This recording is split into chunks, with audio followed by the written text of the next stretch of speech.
Praise the lord. ક્રિસ્મોલ ભાઈએ બધા બહેનો, દિવ્ય ધ્યાન સંદેશમાં તમારું સ્વાગત છે. નવા મહિનામાં પ્રવેશ કરીએ. ઓક્ટોબર 1 વિશેષ પ્રભુનો આભાર માનીએ, પ્રભુની આશીષા છીએ.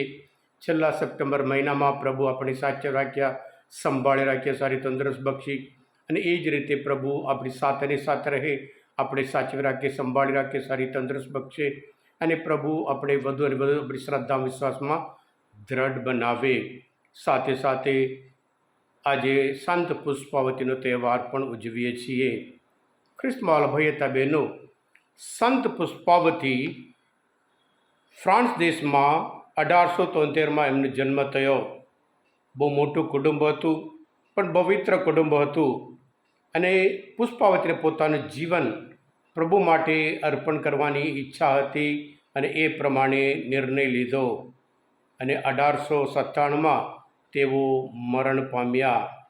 માત્ર ને માત્ર 24 વર્ષ જીવ્યા, પણ ધર્મસભા આપણને એ દુનિયાના મિશનરીઓ માટે એક રક્ષક સંત તરીકે, જેવી રીતે સંત ફ્રાન્સિસ ઝેવિયર મિશન માટે રક્ષક સંત છે, એવી જ રીતે પુષ્પાવતીને પણ રક્ષક સંત તરીકે ઓળખાય છે. એટલું નમ્ર જીવન, પવિત્ર જીવન, અને ખાસ કરીને એમના મરણ પછી જે ડાયરી મળી, એમાં સ્ટોરી ઓફ ધ સોલ, આત્માનું જે વાત છે એ વિશે લોકો વાંચતા એ કેટલા મહાન હતા, કેટલા પવિત્ર હતા, કેટલા નમ્ર હતા, કેટલા ઈશ્વરથી બહુ નજીક જીવન જીવ્યા, એમ કરીને ત્યાર પછી ખબર પડી. આ તહેવાર ઉજવતા આપણે પણ પુષ્પાવતી જેવું આપણે પણ હંમેશા નમ્ર બનીએ, અને હંમેશા પવિત્ર જીવન જીવીએ, અને હંમેશા આપણે આત્માઓને હંમેશા રક્ષણ કરતા રહીએ, પ્રભુમય જીવન જીવી, એમ કરીને આ સંત આપણને શીખવાડે છે.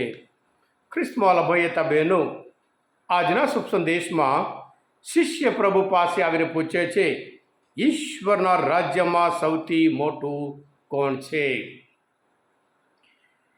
પ્રભુ ઈસુ આ પૃથ્વી પર એક નવો આકાશ, નવી ધરતી બનાવવા માટે આવ્યા હતા. આ દુનિયાનું મૂલ્ય અલગ હોય, અને પ્રભુ ઈસુનું મૂલ્ય બિલકુલ અલગ હોય. એટલે પ્રભુ ઈસુ એક બાળકને લઈને એમને નમૂનો બતાવે. કદાચ એ જમાનામાં બાળક માટે કશું વેલ્યુ ના હોય, પણ પ્રભુ ઈસુ બાળક દ્વારા આપણે બધા માટે, માનવ જાત માટે અદ્ભુત અદ્ભુત પાઠ શીખવાડે છે.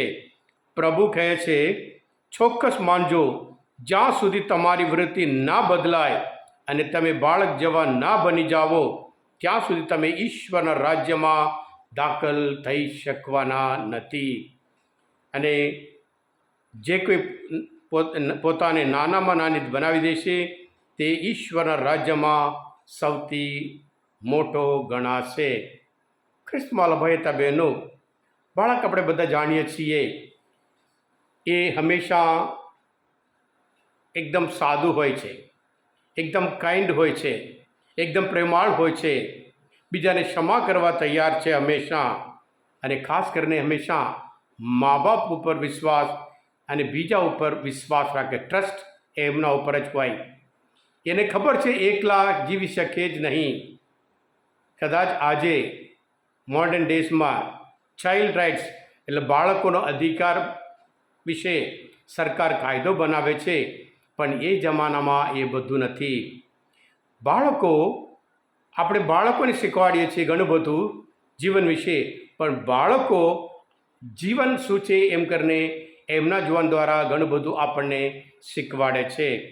હા ખ્રિસ્તમાં ભયતા બહેનો, ગર્વ, ઘમંડ, અભિમાની એ આપણને ઈશ્વરથી દૂર રાખે છે.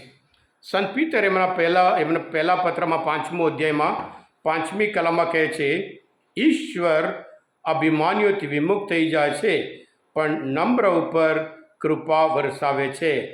એટલે તમે ઈશ્વરની શક્તિને નમજો, જેથી યથા સમયે તે તમને ઊંચે ચડાવશે.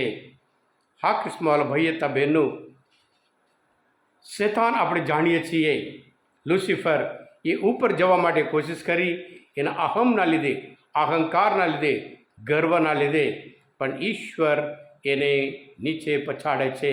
લુસિફરને.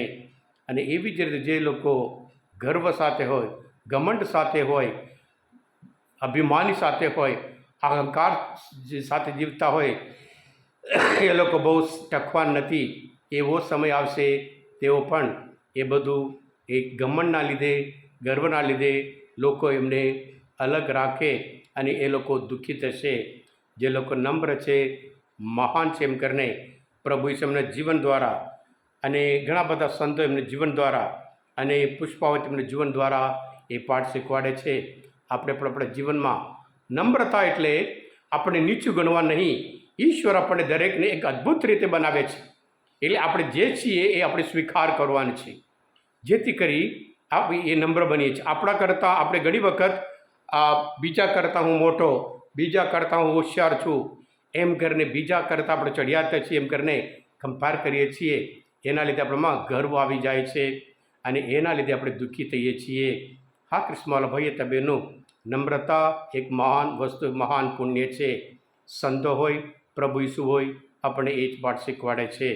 હા કૃષ્ણવાલા ભાઈએ તો બહેનો, આજનો આ મનચિંતન શાસ્ત્ર પાઠ સમજવા માટે, પ્રભુ ઈસુને ઓળખવા માટે આ બાઇબલ સ્ટડી તમને મદદરૂપ થયા હોય, દિવ્યદાન સંદેશ તમે પોતે સબસ્ક્રાઈબ કરજો, બીજાને પણ ફોરવર્ડ કરજો, કારણ તમે આશીર્વાદિત છો, અભિષિક્ત છો. પ્રભુ ઈસુ, હું તમારામાં વિશ્વાસ રાખું છું. બોલો દિવ્ય દયાનો જય.